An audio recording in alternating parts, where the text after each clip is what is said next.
And starting with the actual statement, my name, I want to know your name, branch of material, and branch of military, and what your rank Rank when in military? was. When you went in. When I went in? Yeah. I was an aviation cadet and I went in. Okay. And when you got done. So let's go when you got done. My name is, the branch, and When I finished my missions, I was a captain, and then after you got home, they gave you one more step up, if you remember. so I need your name, branch of military, and rank. Yeah. Okay. Well, what do you want to say? A captain? Sounds good. Yeah. Okay. That was. The same thing as you guys. You got so many missions, they gave you another stripe, and we got one more the same time you did. Okay. That's called a compensatory promotion. Yeah. Attrition. There you go. Okay, so start with your name and branch and. My name is Wally Hoffman. I was in the U.S. Army Air Force, and I was attached to the 8th Air Force in England. I went through pilot training, and I was a captain when I came home. What? When did you enlist? What was going on? War had already started? War hadn't started? Actually, I enlisted from the standpoint, really, I was taking what was called a program of civilian pilot training. And in taking that, you also agreed to sign up either for the Navy or the Army aviation. I was interested in furthering my flight experiences, and from that standpoint, this looked like an excellent opportunity. Like I suppose everybody at that time in life, I was a gung-ho and could visualize myself as being a hotshot fighter pilot, which I never became. What did you do? What was your position on it? I was a pilot. I was classified as a multi-engine pilot, and went through pilot training. In fact, I even went through single-engine advance, which was supposedly would lead to going to fighters. The half of my class went to Luke Field to end up in P-47s. The other half, of which I was in, went to Panama City for transition on B-17s. I took advances in an AT-6. And I jumped from an AT-6 to a B-17 in one step. So what's it like to fly a big bird like that? Well, it depends on the plane. The B-17 is a very forgiving plane. It's in essence an easy plane to fly as long as you stay within the perimeters. Flying is no different than your basic flying. It is no different than flying your little single-engine puddle jumpers. The same characteristics are there, and the flight characteristics, except as you go to the larger planes, your perimeter closes down on you, and there's less things that you can do, but under very controlled situations. Now, were you ever shot down? I wasn't shot down. We landed in the channel, and we bailed out a couple times. So you had a couple of different ladies that you flew over there. Not all of them came home with you. No. Like many others, many times we had our hydraulic system shot out, or else we couldn't get our gear down. We landed at one place in which was almost a 2-mile long runway if you had no brakes and you used all of it. The other thing is if you'd make a wheels up landing, you'd come in on your belly, and they always used a grass strip for that. You don't know what shrieking is until you come in like that. The metal itself in the plane just groans and shrieks right above your earphones. And you said you also put one down in the channel. Yeah. What was that like? What happened? Well, we'd been to Berlin, and we'd had got hold in the outboard gas tanks, which didn't catch fire, which is unusual. And we just plain ran out of gas. We had thrown everything out, and then hopefully to get home. We got as far as the channel, and that was the end of it. We had some people on board that were severely wounded, and so we dumped in the channel. I'd say that the B-17 will stay afloat probably about 2 minutes. We pulled there's a compartment right above on the left-hand side of the plane that holds a raft. You pull that, and their CO2 cylinders will fill it. We pumped that open, and out of the crew, there was 4 of us that got out. We were only in the water probably at the most, I'd say about 35 minutes to 45 minutes.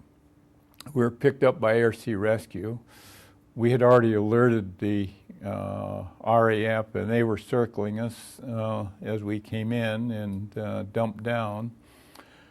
We were very fortunate. There's many people that ditched in the channel, would float out there for 24 to 36 hours, and many of them had ended up back in occupied territory. I can still feel the cold water of the channel. You think the sound is cold, you should try going in the channel in the wintertime. Now, for you, we talked a little earlier with Bill about his thoughts. You got this plane, you have a crew of, what, 7? We had a crew of 10 or a crew of 9. If you, part of the time you flew with a bombardier, or you flew with what was called a toggleier, and one of the waist gunners would move up to the nose for that position. So what do you, as a pilot, what are you thinking when you're well, let's start on the ground. Let's start back there. They say, okay, this is the morning, you're off, you look at the weather, a little bit foggy, and you're out there on the tarmac getting ready to go. Do you remember what, or is that? Well, I think you could go back a little bit further than that. You go to breakfast, you know you're gone, your stomach's in one big knot, and you're, as been indicated, fear was always with you. You'd go into the briefing room and you could feel that fear, and the heat in there from the body heat was like opening a blast furnace. Everybody was talking at the top of their voice, and it was more to relieve that fear than anything, you know, almost nonsense type thing. Some guys would just sit there and stare right straight ahead. No, just sit there. And once they pulled the curtain that you could see where your target was going to be, that relieved some of the tension, except that it built up a different kind of fear. Instead of the unknown, you're looking at the known. Possibly you've been there before, and you know what it is going out. After that first mission, you have a pretty good concept as to what to anticipate. The thing that hits you most probably is the efficiency, and that is all 10 of us were dependent upon each other. And I think everybody more or less worked towards the point of the highest level of efficiency for his particular position. And I always had this feeling that, geez, I hope I do everything right. I hope I don't goof, because if I goof, the other guys are going to be goofing with me. And so I should say that once you've been to briefing, and then you're given an individual briefing of what to anticipate, you're given your flight plans, you're given your flimsies, and then you go get dressed, and dressing was a real tedious task. And by the time you got all that equipment on, and from there, then usually took you out to your where the plane was, and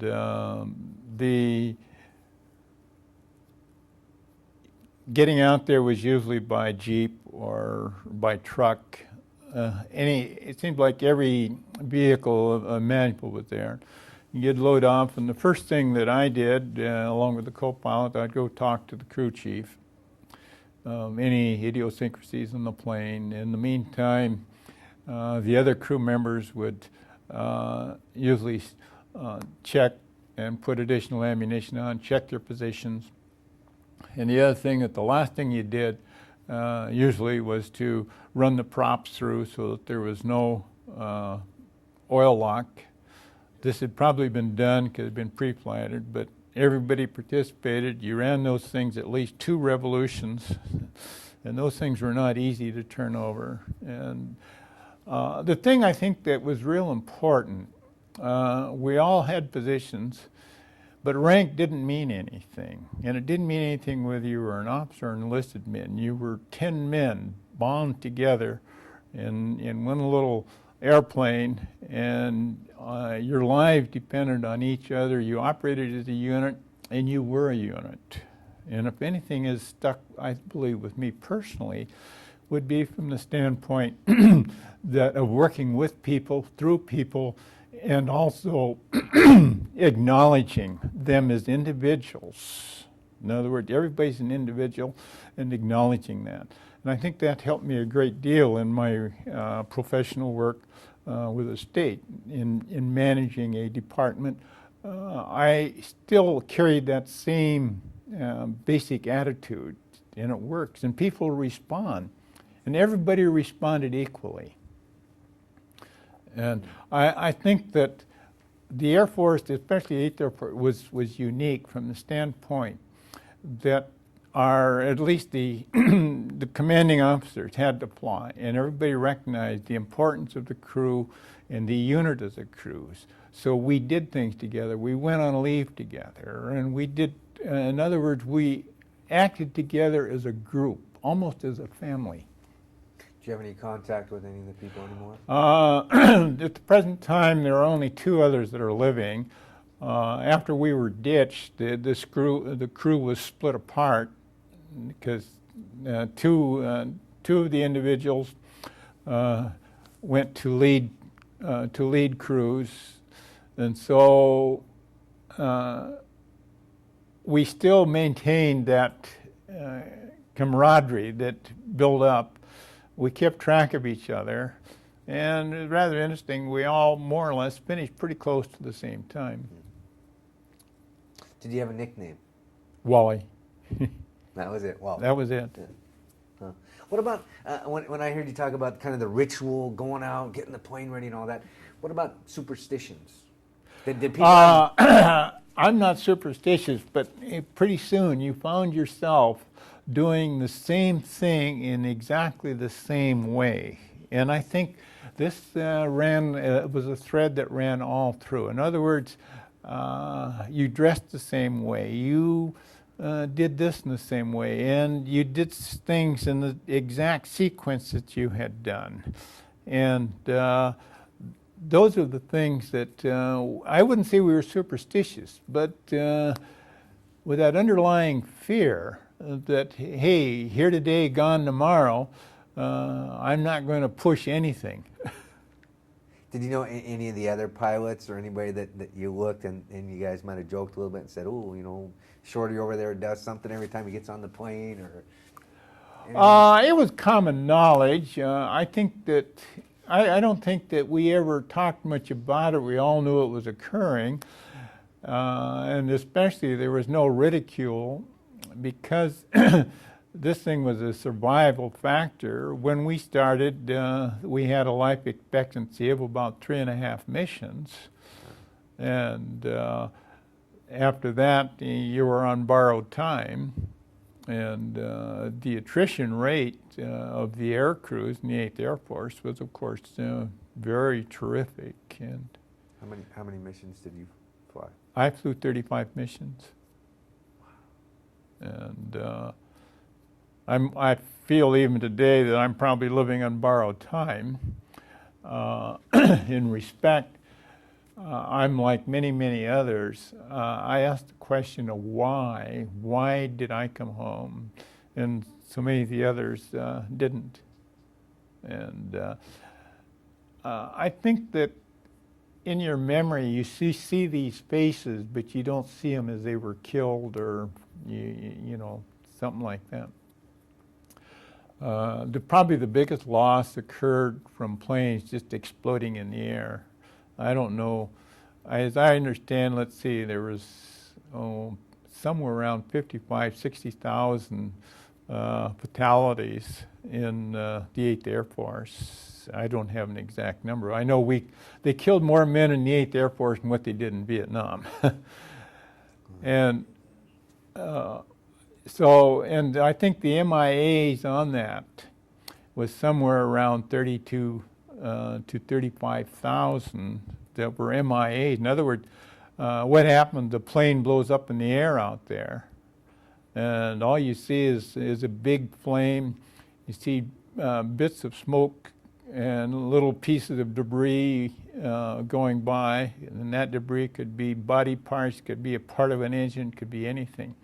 In other words, those people are there 1 minute, the next minute they're gone. That's when reality really begins to hit you. And by what reason did I miss and they didn't? Did you, when you talk about reality hitting you, was there some way that your mind I think we all or? went through this. I reached a point, and I think everybody that completed missions went through this, or else they went over the end, that I got up one morning and went to briefing. And when I hit briefing, and the target came out, as if I had become separate from my body. I was functioning, and it was a real odd feeling. And this continued on. In other words, I was afraid. It was a fear, but it was, I think it was a real, as if you're dreaming and you're living in another world. And I had this same feeling. I did everything just mechanically. And we'd gotten to altitude. We were probably over Germany. And all of a sudden we got hit by fighters. And from that point on, I was afraid, but I always went. And I have no fear of death to this day. And I think that whole thing, and I think at that point, the human mind hits a point that you either go into a survival mode, I'll call it, or you go over the end.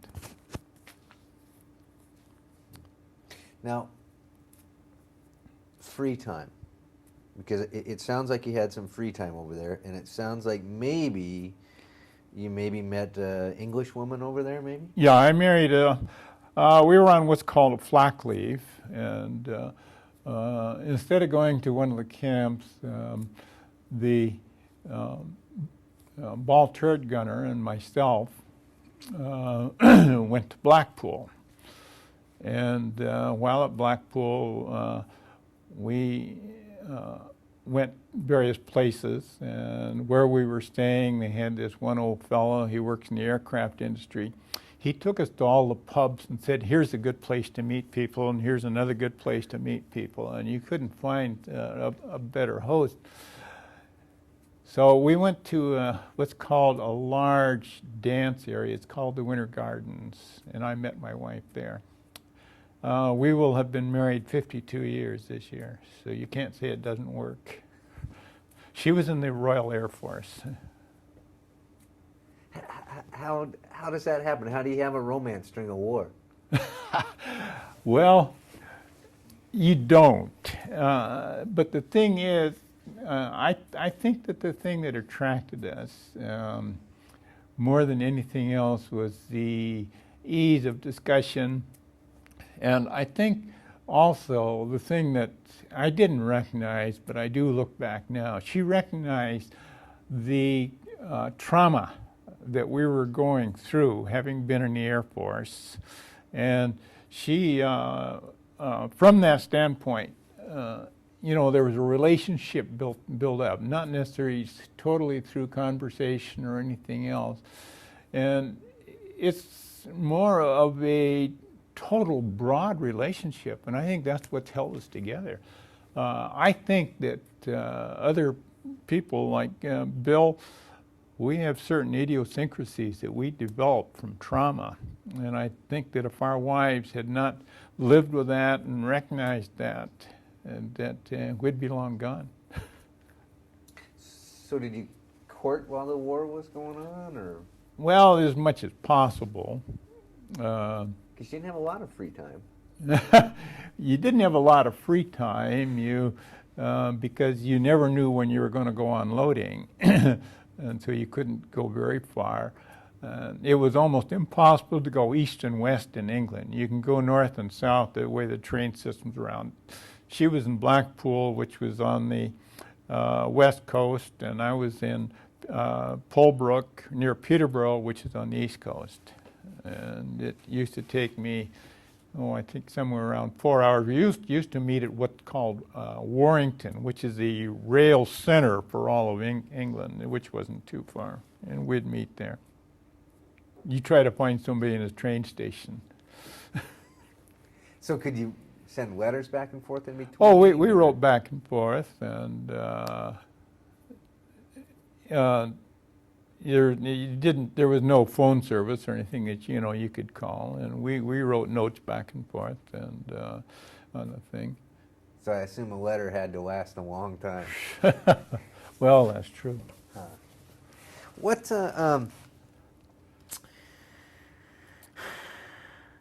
So what did you do to? Bill talked about fishing. What Bill talked about fishing as that was his kind of, I can get away from the war, I can relax and fish. What was your? You mean while we're over there or after we came home? No, while you were over there. That somewhere that maybe was your piece of sanity that for a while maybe you could check out from. Oh, I think the sanity, and I think the crew kind of unified together on that. We did a lot of sightseeing, insofar as possible. Other than that, I read a lot, and you was always looking for books, and I read the most boring books that I think I could read because that seemed to move me. Like I read the story of Ulysses, and some of those, How do you said interesting, sightseeing. And again, I would think, I've never been in a war. Well, how do you sightsee during a war? Oh, you go by train. They have an excellent train service over there, and of course, and the chaplain that we had at the base was pretty knowledgeable on England, and he arranged a lot of these things that you could go to, and like this huge cathedral in Chester. We went to London, and we went to, Trafalgar Square, and we went to Westminster Abbey and walked on all the historical people, and what we did, it got to be kind of a factor thing. We'd get up early in the morning, we'd go sightseeing, and the pubs opened, as I recall, about 2 o'clock. So at 2 o'clock we were through, and then we did the other kind of sightseeing. We were looking for talent like anybody else.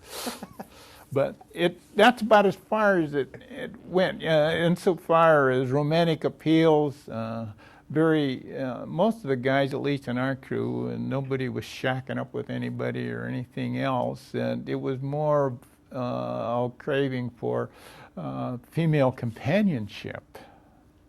And and of course all the women we met were usually British service people, because the women were as much in the service as anybody else. One thing we started talking about earlier were meals. Was what? Your meals that you had over there. Yeah. You started talking about some of those. What are your fond memories of food in the service? Well, I'd say the only fond memories of food in the service was a delayed Christmas dinner that we had during the Battle of the Bulge. we had planned on a big Christmas dinner, and we were going to invite all the local children in. We were told we could have them into the thing. And we had also scrounged for gifts for them. And the Battle of the Bulge, and General Eisenhower said that during that fogged-in period, see, everything was fogged in, there was nothing flying. On December 24th, he said, every plane will fly. And I'd say 50% of the planes never got back, and I think only 2 planes got back to our base. We ended up landing in a strip near the wash, which had gas-fired jets on it, and it lifted the fog enough that we could get in. And for Christmas dinner that day, we had fish balls and beets. Now, what had happened, it was a British base. They'd had so many people come in, they just plain ran out of food. And the British, I'll say, are very ingenious, but they managed to feed everybody. And the other thing that was a big factor was their Irish coffee. It was more Irish than coffee. So between the two of them, we had a pretty good Christmas. On New Year's Day, we held a delayed Christmas dinner. And this dinner was probably the most sumptuous dinner I think I had in service. It was a total Christmas dinner. From the menu was from everything, and all the people in the base participated in it, and we also had a Christmas tree and gifts for the children, and I can remember that dinner to this day. But other than that, we ate because you had to, and as you've probably heard, there was a lot of powdered eggs, and on occasion on missions you'd get fried eggs, but who wants to eat a fried egg at 4 o'clock in the morning? And So you were at the Battle of the Bulge? You were at the Battle of the Bulge? Did I hear you right? Well, I flew during the Battle of Bulge, and we we made 2 attempts to fly, and both of them were disasters. We never got back to the base. On the first one, it was on, I think, the 19th. And we ended up in Bath, and then planes from all over. And then when Eisenhower said fly, everybody got in the air and flew, and then part of us got back, part of us didn't. We never did bomb what we were supposed to. The cloud cover was such. The first time we brought our bombs back, and then the second time we dumped them on an intersection that we could see, but that was all. When you came back from a successful flight, you've been on a successful mission. Yeah. What's it like coming back? You're damn glad to get home. The minute you saw the channel, you almost went, and the other thing is then once you got over the channel, then you'd break out and by squadrons, and then whoever was the group lead, he'd always get right down on the deck, and anybody that was flying the low position was almost dipping his props in the ocean, and we'd fly up what was called the wash, and when you got there, and then you saw that, and then you peeled off and took a 30-degree heading, and you were home. When you see one of the ladies flying today, because there's still a few of them out there flying, what goes through your mind when you see one of those birds up there? Oh, if I go on a flight today, the minute the wheels are off the ground, I'm saying, get your damn wheels up, get your wheels up. And coming into land, they straighten out and they think, come on, start your flare, start your flare. And then when it drops in, that's something that I used to do. Did your plane have a name? Uh-huh. Did your plane have a name? I know you had a couple. Well, the first one we did, and we were assigned a plane, and then I believe after that they quit assigning planes, but ours was called Morning Delight. And we flew that on the Swineford Mission, and it was so shot up that the tail dropped off when we landed, and it never flew again. After that, we never did have a specific plane assignment. Either that or they didn't want to trust us anymore. What was the Swineford Mission like? I would say the the Swineford Mission, to me, was the most traumatic thing that ever happened to me during the war.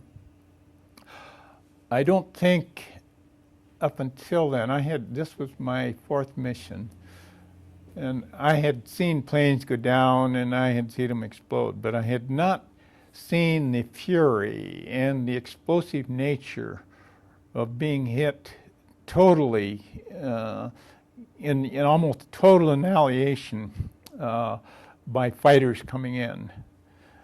The noise, the smell, you can smell the gunpowder, and you can of these planes exploding and of the shells going through. You know the plane is taking it. The plane just shudders. And I think the worst thing on an attack, and these were fighter attacks, is having to sit there on that flight deck and not do anything except keep that plane going straight. The pressure is terrific. You want to look, but you've got to watch that plane that's sitting right out here in your formation. You want to see what's going on. You can hear the gunners. You know, there's a bandit at 6 o'clock. Okay, I got him. I'm getting him here. Okay, you hit him. You pictorially in your mind you can see it, but you don't dare look. So what's your job? What are you doing while this is going on? I'm trying to keep that plane flying. And you're watching your formation on either side of you and right and straight ahead. I'm watching my instruments, and I'm jinking the plane once in a while. But other than that, there is very little room to move when you're in a tight diamond formation, because that's your combat formation. And if you move very much, you're going to hit them. So you have all this going on around you. You can imagine trying to concentrate, like trying to concentrate driving a car, and you've got all hell breaking loose all around you. And that, I think, is the hardest thing. Swineford, to me, I think that Swineford, we proved our point that nothing was going to stop us from bombing. And I think this is when everything came to a head. And to me, Swineford was also the turning point insofar as the air war in Europe went. Because from that point on, I think that we began to win. But also we proved a point that even though they threw everything in the book at us, we still made it in. We lost 60 planes over Europe and 5 planes over England. That's a total of 650 men were killed. Now, we had an attrition rate that day of about 26%. And it was a long mission. And also that happened on that mission of how intent they were. The German fighters were flying through their own flak over the target. Did you know, and you just said, looking back, it was a turning point in the war. When you came back from that mission, was there a sense that... No. It was a sense of total defeat because we had seen nothing but total annihilation of plane after plane after plane. And we could hear on the air these planes. We felt that we had been defeated. In looking back now, I can see what happened. And I might also say that I think that this became a reality in the 8th Air Force. The 8th Air Force was never turned back by fighter or enemy opposition. The only thing that ever turned the 8th Air Force back from bombing was weather. This is a sensitive question. If you don't want to answer, I mean, we'll try to find some way to ask it. I just, for me to understand, you're up there and you know these bombs are being released. Mm-hmm. Do you just block out your mind of where they're dropping? Do you just think it's part No, of we had a specific target and we wanted to put them on that target. And hopefully that's where they went. But do you think I'm bombing buildings? Or do you think I'm bombing cities? Or what? I mean, actually, my personal feelings were that we were bombing a target which had been demonstrated and pictured to us on it. Where those bombs went, once they left, we had done our job of getting, I got the plane there. The bombs were dropped. They were dropped as a part of a war effort, and that was it. I had no personal feelings towards anybody in the ground. I had no personal feelings toward any of the fighters coming in, except we admired them. They were darn good pilots. But insofar as any misgivings on it, no, I don't have any to this day.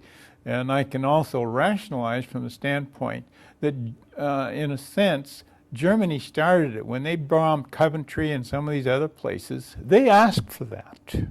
And I was involved in the bombing and the burning of Dresden, and I have no misgivings on it. They talk about it being undefended. Like hell it was. You could, the flak was almost walkable up there.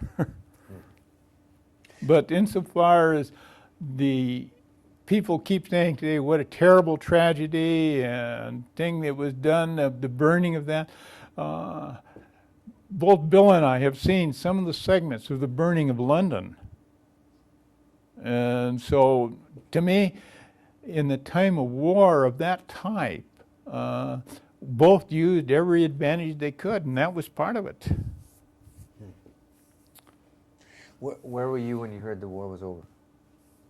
The war in Europe or the war, the World War II? World War II. I was in Bremerton working the Puget Sound Navy Yard. I was released from active duty on July 4th, 1945. I got home, nobody was home. And so I went to work. Went to work in the Navy Yard.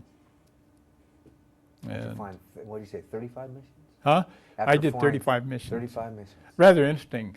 When I was processing through to go to work in the Navy Yard, there was all this gung-ho patriotism being shown, and also from the standpoint they had a lot of people coming in, and so they expected everybody that was being processed to take out war bonds. Well, I went through. I said, "Well, I'm not sure what I want to do. I wasn't even sure what I wanted to do, and so I don't think I'll take out war bonds." Well, boy, the guy blanched, and so then he asked me again, and each time his voice got louder and louder. And, "You mean to tell me you're not going to take out war bonds? Boy, you're just totally not patriotic at all." I still remember that. And you said? And I said, "You can go to hell. I'm not taking out war bonds now or any other time." I said, I've got all the scars that I can show you for helping protect your fanny." Did he ever understand? Did he ever know what? He had no comprehension of what I was talking about. What do you think? What do you think the major message is to leave for generations to come? I think this, that to me, war is atrocious, and I don't think that I would like to see anybody within of having to go through some of the hell that we went through. And in conjunction with that, I think Hollywood has made it, romantic, and which it isn't. But I think there also reaches a point in time that somewhere along the line you're going to have to believe and stand up for the way of life that you want to achieve, and that may mean going to war. I don't think that we should fight a political war. I'm not inferring that, but I'm saying that you almost have to come to the point, and I think we reached that point in World War II. We had both the Japanese and the German war machine that wanted to inflict upon us their way of life. And so we said, hell no. And that's why the guys went, and I think that's to a certain extent, at least my feeling is this. I went to war, I did a job, I came home, I went back to college and got my degree and got on with my life. Nobody came home waving a flag because we were there with a purpose to preserve what we felt was the way of life we wanted to live. And I think that also that we have spoiled our children the baby boomers from the standpoint that we've given them everything except the basic value of what it is to lose what you have. Didn't mean to get a spiel. No, this is very important to,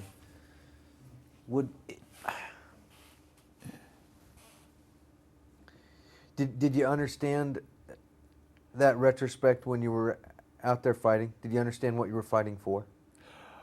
I think that all of us did. It wasn't in there that we were waving a flag. We were in there to do a job, and we figured the job took everything and everybody. As a case in point, during the Battle of Bulge, there wasn't a man in there that didn't almost bleed for those poor guys over there with freezing half to death and no equipment, no communications. And when it came time to try to fly a mission to help them, everybody was Johnny on the spot, even though we knew we had a very slim chance in many cases of being able to get back because of the fog. But we're willing to go. It isn't a case that, hey, I'm willing to give my life for you. It's a case of, hey, there's a job we've got to do, and this segment over here needs some help. Let's get over there and help them. To a certain extent, it's like the early days, I suppose, when we grew up in a community, that somebody had to have some hay put up. Everybody over and helped them do it. Somebody lost a crop. Everybody was in there helping them. And if somebody was short of food, there always seemed to be somebody willing to give to it. It wasn't organized relief. It was a sense of community and helping each other. And you had a respect for the individual. So to make sure that I heard accurately, war's not about killing. No. Not at all. No. It isn't a matter of killing, it's a matter of obtaining and keeping territory. And the freedoms that come Yeah, with it. That's right. So, and this is going to sound real cliche, but are you proud to be an American today? Oh yes, very definitely. I can see a lot of faults, but the basic items are still there. Look at the time that the Bill of Rights and the Constitution have stood up, you know, and we've always got our little individual quirks and bitches on it. And I think there are too many people, though, that don't respect what's in that Constitution and what's in that Bill of Rights, and that they have a personal responsibility to see that it stays in place. It's just like these people say, hey, I've got a right to say this and I've got a right to say that. I believe in their right, but I don't believe when they start taking actions to prove that right. That's wrong.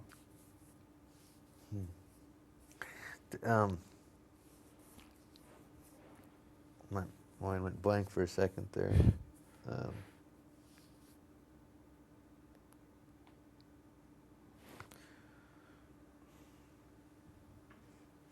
I think one other thing that's happened to a lot of us, and that is this, that we came home, got our life in order, but we still maintain that inner mode of helping one another.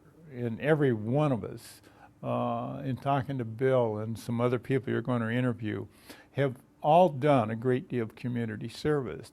You always seem to find time for it. Like in a case in point, in my case, I have donated a lot of time to the fire service, and other people have donated time to this. I think all of us, especially those of us who were in combat, have this inner push to help other groups and other people.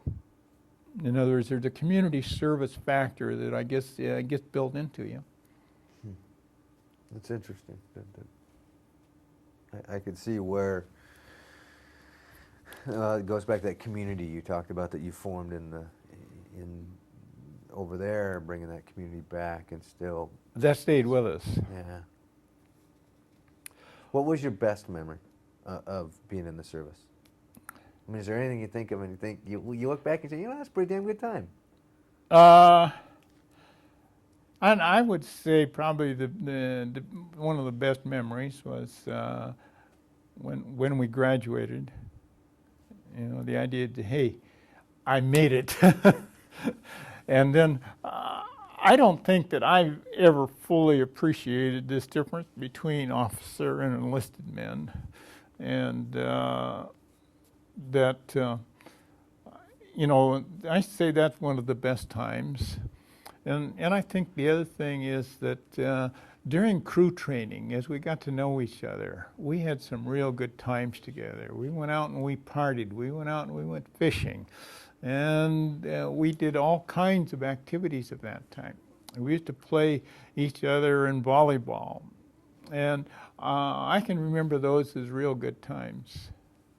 And Have you ever experienced anything like the camaraderie ship that you had in the service once you left the service?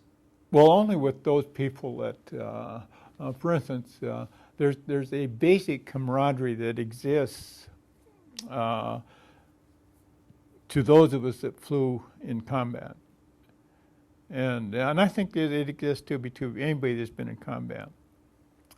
I have never allowed myself, and I think this is something you build up, the camaraderie that existed with the crew when we went overseas. In other words, I think we got hurt as we lost people. And so there was a certain extent you will not go beyond this certain point. I have a lot of good friends that I've related to, but I think there's this basic camaraderie thread that, for instance, that exists between Bill and myself when we talk about things. We'll mention one thing and another, and we can talk for hours. And the same thing is true of other people that I know. I've had fun doing things together with people, but I wouldn't say that I'd ever have formed that relationship that we developed when we first went overseas. And then as we first went into combat. I think you had developed a pretty good relationship, but the minute you went into combat and somebody started shooting at you, that thing really glued together. Do you think, I mean, because you face the ultimate, the ultimate fear to me, you're being in a plane, people are shooting at you. To me, the ultimate fear, the fear of death. Did that change your life? Very, very definitely.